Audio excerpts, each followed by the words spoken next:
от менен ойношуп атат. Бул бийлик от менен ойноп атат. Мен айтып атам, от менен ойноп атат. Токтотуш керек. Айбирсиз, арсыз бийликтин жасап аткан иши ушул болуп атат. Мадумаровду бул улам кошуп айтып атканын себеби окуя, маселен түшүнүктүү болуш үчүн окуя биздин Токмок шаарында болуп атса, Мадумаров чечкен маселе мындайча айтканда Кара Балтада болуп атат. Берип койгон деп, бул түркөй, бул сабатсыз. Берип койгон. Берип коюш үчүн документтердин бир канча тепкичтерден өтөт.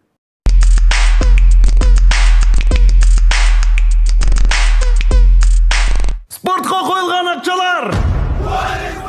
Чоң утуштар! Тез арада төлөмдөр! Ишенимдүү букмекер!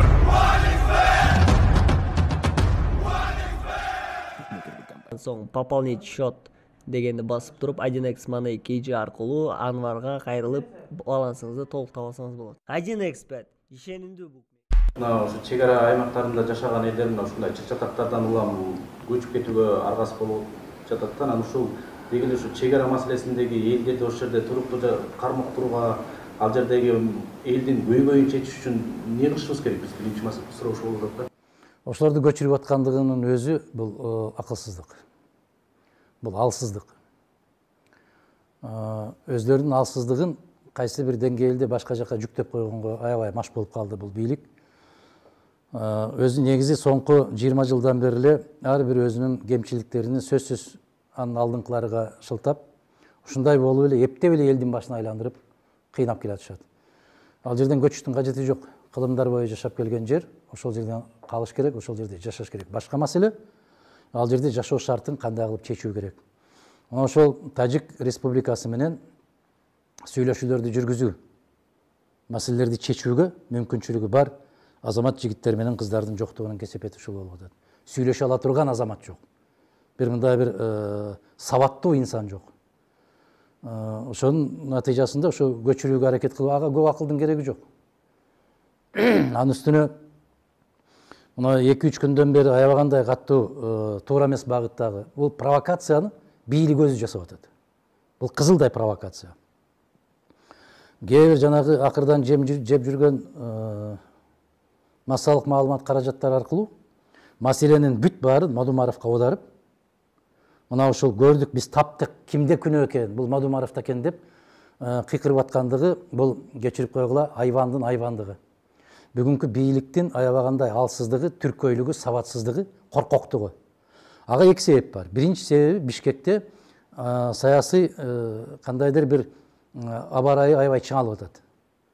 Мына кече Аксы окуясын эскерүү боюнча, анан бир аз күндөрдөн кийин бир эле партиянын 2 съезди өткөн атат.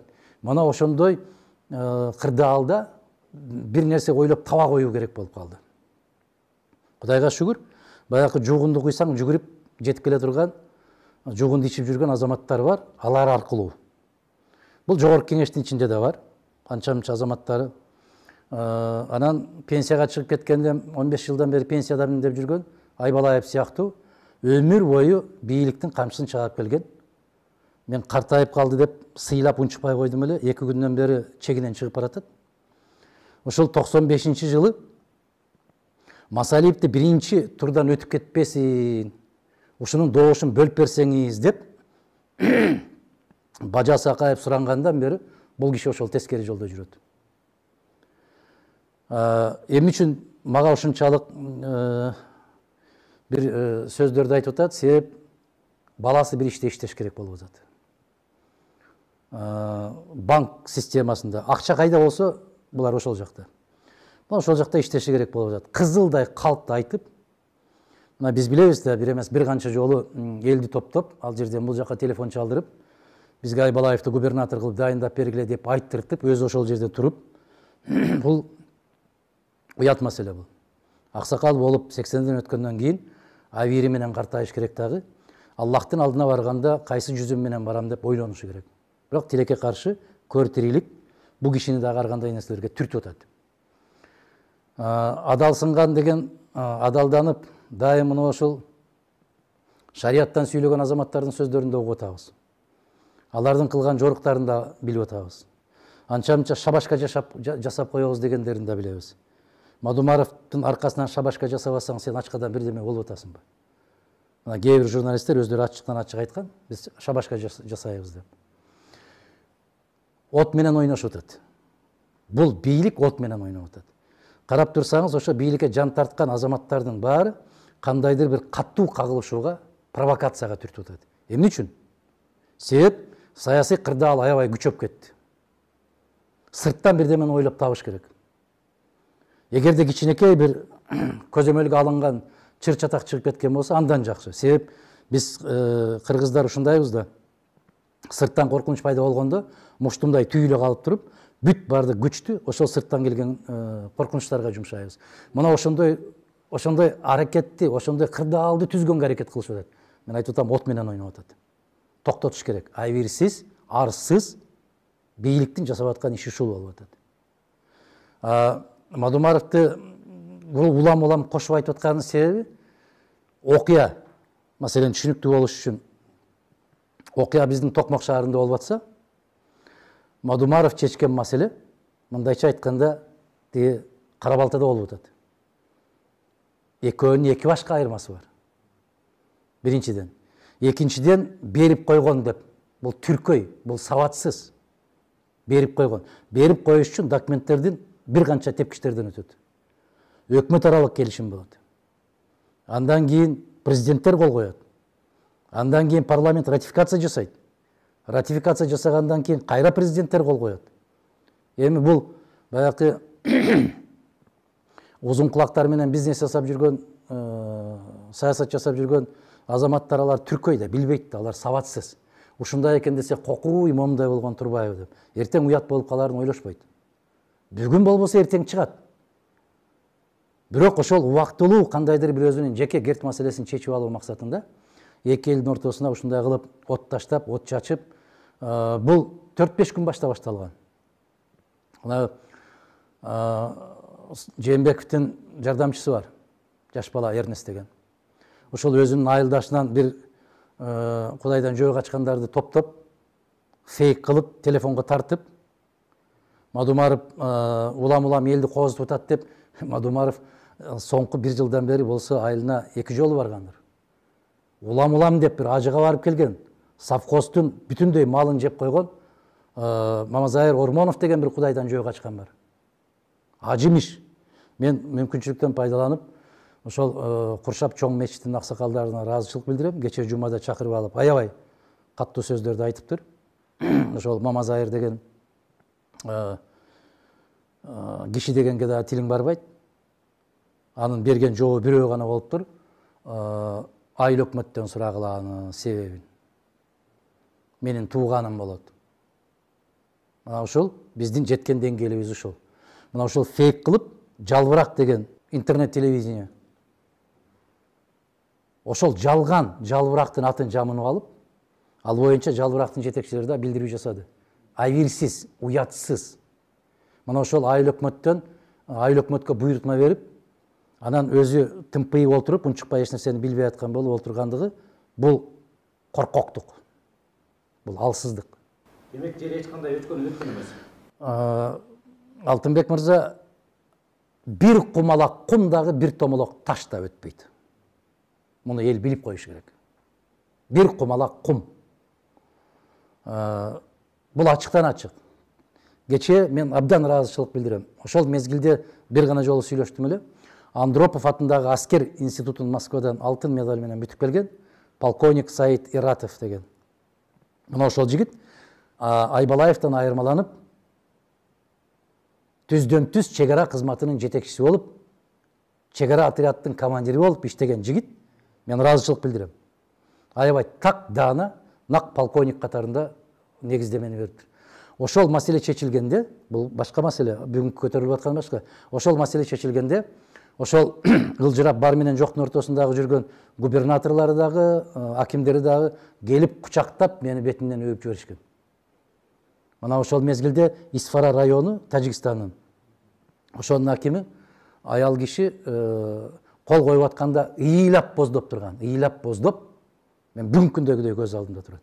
Эгер ошол телени тартып алган журналисттер болушу керек. Бирок тилекке каршы бүгүн чыгарбайт да, коркпойт, титрейт. Ошол аял боздоп ыйлап турган. Биз буга барбашыбыз керек эле деп. Биз Тажикстан көп нерсени жоготуп атабыз деп боздоп ыйлап турган. Кийин чайга чакырганда мен айткам, мен сизди сыйлайм. Себеп сиз чыныгы журтуңуздун мекен сүйүүчү кыз экенсиз деп, азаматсыз деп. Бирок тынчтык болгон болсо, бул маселелер бара-бара акырын бардыгы чечилет деп. Ошондуктан баягы Айбалаевка окшогон, анан өзүн өзү өтө пакиза кылган, былжырап ар нерсени сүйлөп жүргөн журналисттерге, акылы жеткен жетпеген нерселерге шабашка жасап жүргөндөргө баса белгилеп айтып коеюн, эртең абириңер айрандай төгүлгөндө колуңарды жайып бересиңер. Биз эмне кылалы эми? Бизге ушинтип айтса ушундай деп түшүнүп турбуз да. Биз кайдан билели? Күйөт экенсиң да, күйгөндөн айтканбыз да деп кайрадан колдорун жайып берип отурбасын. Ошону баары калтырап, титиреп, коркуп бул маселени чече албай келишкен. Ошол Айбалаев да чече албай келген ошол жерде. Анын үстүнө ага кылмыш иши козголуп, ошол Баткенди өркүндөтүү боюнча бөлүнгөн акчаларды орун басар экөө башка жака жумшап коюп, анан кандай болуп кутулганын билбейм мен. Кутулуп, андан кийин баары бир ошол бизнес деген бизнес калат да. Булар баягы макал бар. Көңгөн адат калабы, уйга жүгөн салабы деп. Булар көңгөн адаты. Дагы бир жолу айтарым, ошол эч кандай тиешеси жок маселеге Мадумаровду жармаштырып, өздөрүнүн жеке саясий маселесин чечиш үчүн булар арам бийлик. Дагы бир жолу баса белгилеп айтам. Биз ушул мезгилге чейин укуктук гана талапты коюп келдик эле. Укук бузулуп атат, мыйзам бузулуп атат дегендей. Биз мен макул эмесмин деген элдик кыймыл. Ошол жуманын аягына чейин акылдашып туруп, саясий талап койгонго өтүшүбүз күтүлүүдө. Саясий талабыбыз мынчалык арам, мынчалык элдин көзүн боёгон, мынчалык адилетсиз, коркок бийликтин кетишин талап кыла турган маселени күн тартибине коебуз. Архан Кемсамбаевич, мына ушул Атамбаев, Мадумаров, Текебаев сыяктуу лидерлер ушундай кырдаалда бийликтин баягы мыйзамсыз жүргүзүп аткан иш аракеттерин токтотуу үчүн мындай биригүүгө даярсыздарбы? Биригүүгө мен дайым айтып келгенмин, эгерде кандайдыр бир жеке инсандын кызыкчылыгы үчүн эмес, бүтүндөй мамлекеттин, бүтүндөй элдин кызыкчылыгы үчүн боло турган болсо, биринчи кезекте мен даярмын деп эчен жылдан бери айтып келатам. Менимче мынчалык даражадагы арам ойго кетип бараткан, өзүнүн жеке кызыкчылыгы үчүн эки мамлекеттин ортосуна от таштаганга бараткан бийликти токтотуу үчүн ким менен болсо дагы биригиш керек дагы, ким менен болсо дагы. Ушул максат ушул боло турган болсо, биригүү керек дагы. Бул сыяктуу арам, мамлекетке, элге терс таасирин тийгизе турган бийликти мүмкүнчүлүк болушунча кетирүүгө аракеттерди жасаш керек. Бийликти тегереңдеп карама саясатчылар тууралуу дагы президент менен жолукканда да катуу сын пикирлериңизди айтпаңыз. Анан мен берейин деген суроом ушул муң карама салкын саясатчылар бул мамлекет үчүн кооптуу деген суроо болуп атат. Өтө кооптуу. Себеби алар ал жака бул жака секирип жүрүп кыйынчышкан сыяктуу да. Бул дарактын бурчактары бүтүп калса, секирип аркы даракка өтүп кеткен. Ушулардын дагы күнү бүтүш керек. Буларды дагы эл билиши керек. Тилекке каршы 2005 жылдан бери ушул сыяктуу ары бери секирип жүргөн кыйынчышкандардын саясий, укуктук баа берилбегендигинин кесепетинен көрсө боло берет экен деген ой пайда болуп калгандагы. Бүгүн бул жака секирип, эртең бул жака секирип, мына ушул туруктуу ер азаматтарды бүгүнкү күндөн баштап биригүүгө чакырам мен. Бүгүнкү күч органдары, мына КГБ сыяктуу күч органдары мына ошо Аксы окуя сыяктуу мындай иш-чараларга бут тосуулар болуп жатканы муну аягы кандай болот? Жакшылык менен? Муну эч качан жакшылык менен бүтпөйт. Тилекке каршы кечээ Аксыны ушу эскерүүгө муну Бишкекке чакыргандан кийин гана Жээнбеков ал жака учуп барууга мажбур болду. Болбосо программасында жок эле ал. Ошол Аксы окуясы болуп атканда эки ооз сөз айтып коймок турсун, көздөрүн көрсөткөндөн коркуп отурушкан. Тескерисинче мына кечээ архивдик документтерди көрдүңөр. Президиумда отуруп алып, ошол Аксы окуясын талкуулап атса, мыскылдап, күлүп, ушундай болуп отурушкан.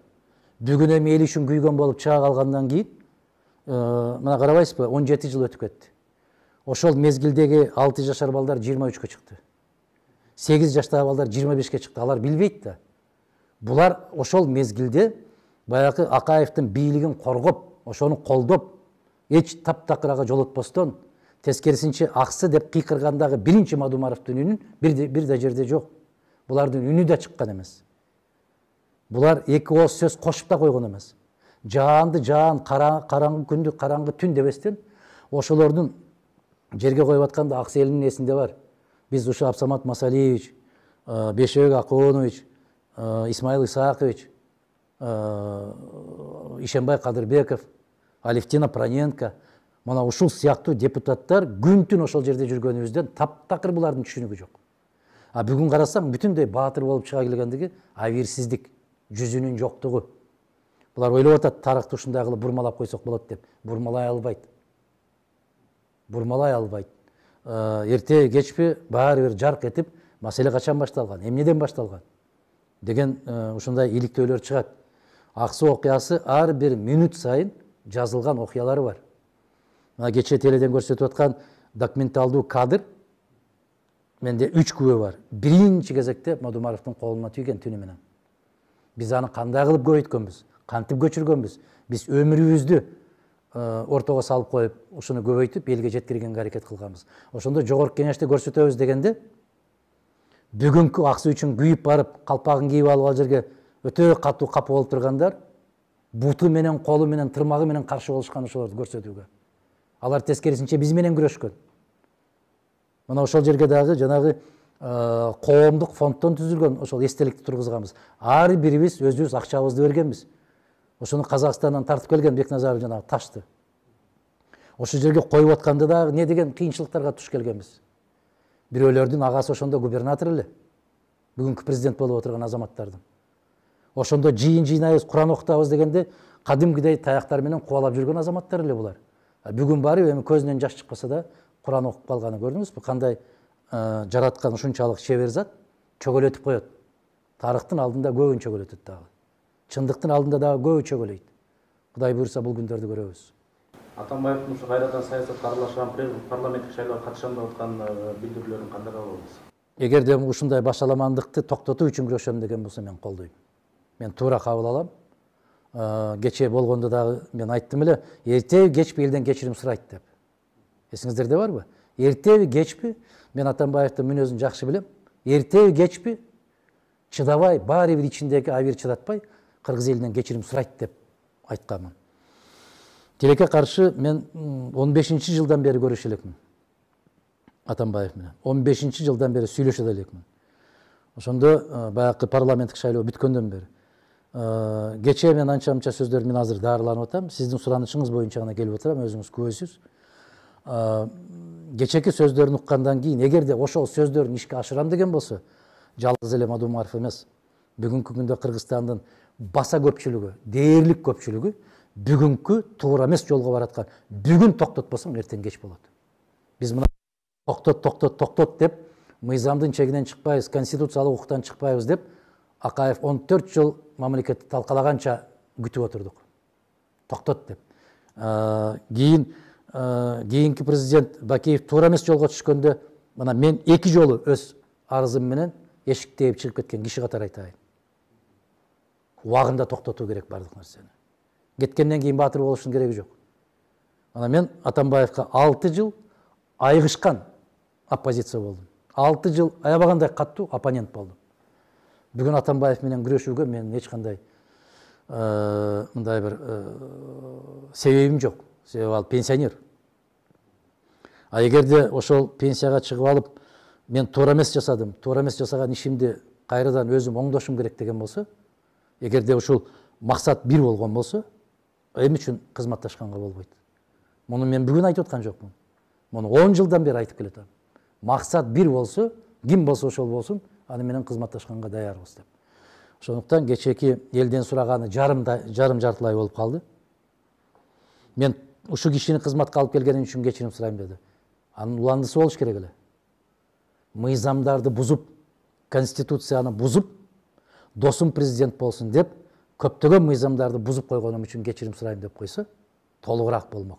Тилекке каршы. Бул дагы айтаар күндөр келер. Мен ушу бир жыйынтыктоо сурам бар, Азамат Мусамбаевич. Муреке Гавайи ТВга берген маегиңизди дагы көрдүм. Анан менде бир мындай ушундай бир суроо болуп атат. Ошол жанагы келишимби, протоколбу, ошонун мындай мааниси эмне болгон? Мен ошого мындай жооп албай атам. Мааниси мындайда, Алтынбек мырза, бул баягы талаш жер болуп аткандан кийин аны кыргыз мамлекеттик каттоо кызматына барып көрсөңөр да болот. Бүгүнкү күндө ошол жер кайда болуп турат? Биз тез унутабыз да. Баягы 1 килограмм күрүч алып баратса да, 1 килограмм шекер алып баратса да, 5 килограмм un алып баратса дагы, биздин кыргыз кыз келиндерин чечиндирип алып ошол жерде кыйнап, текшерип, ошол жерге чек ара посттун күзөтүн коюп алышкан. Бир тараптуу. Же согушуу керек, же келишимге келүү керек. Ошол эле учурда тажиктер бизден көз каранды. Эмнеден көз каранды? Өзбекстан аркылуу электр энергиясын алып өтпөш үчүн Баткен Канибадам деген электр сымын тартуу керек. Ал тажиктердин жери. Биз айттык, силер сым тартасыңар, биз көпүрө курабыз. Көпүрөнү дагы кыргыз бир тыйын короткон жок. Эл аралык уюмдар менен көпүрө курулду. Кече Айбалаев айтып аткан анклав, накты анклав ошондо болмок. Ошондо анклав болуп турмак. Айбалаев губернатор болуп турганда анклав болуп калган ошол жер. Эми бүгүн келип чечилип калган маселени көкүрөк кагып атканы аксакалга абийир алып келбейт. Өз абийир өзүндө болсун. Элдин алдында жооп бербесе дагы, жараткандын алдына барганда жооп берет бул киши. Биз ушундай деген келишимге келдик. Келиңиздер, биздин жер деп аткан силерде турат, силердин жер деген бизде турат, талаш карта боюнча. Бизден акылдуу, бизден эстүү, бизден мыкты азаматтар келет. Ошолор чечилгенге чейин биз аласа бересени турмуш токтобойт. Ыйлап сыктап аткан эки тараптагы элди маселесин бүгүн чечишибиз керек. Кече мына полковник Яратов айткандай, жоопкерчиликти жеке мен өзүм алам. Мага ошол жактагы жашап аткан 200 миңдей элдин тагдыры бүгүн керек. Качан чечилет, кантип чечилет, 50 жыл өтөбү, 100 жыл өтөбү, ага чейин дагы ким бар ким жок. Келиңиздер, силердин жериңер менен бирме-бир. Эгер кийин силер баш тартып кетсеңер, анда силердин жасаган ишиңер бизде калат. Бул аябагандай мыкты, өтө пайдалуу, кыргыз мамлекети үчүн пайдалуу болгон чечим. Тарых далилдейт.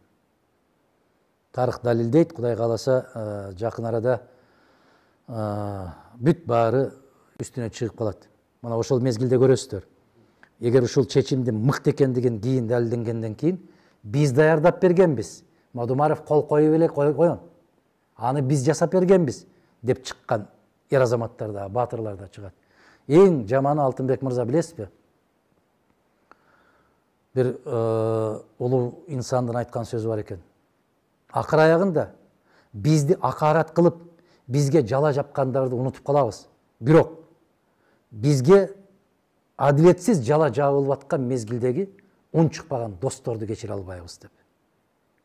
Мен эмне үчүн айтып атам? Ошол мезгилдеги атка минерлер, ошол мезгилдеги аксакалдар баары жыйылып, Адахан Мадумаровду куттуктап, көтөрүп, башыма калпак кийгизип, үстүмө чапан жаап, сиз болбосоңуз бул маселе чечилбейт эле. 100 миңдеген ыйлап жаткан элдин көз жашын кургаттыңыз. Атаңызга рахмат деп бата берген азаматтардын бүгүн унчукпай жаткандыгы өкүнүчтүү.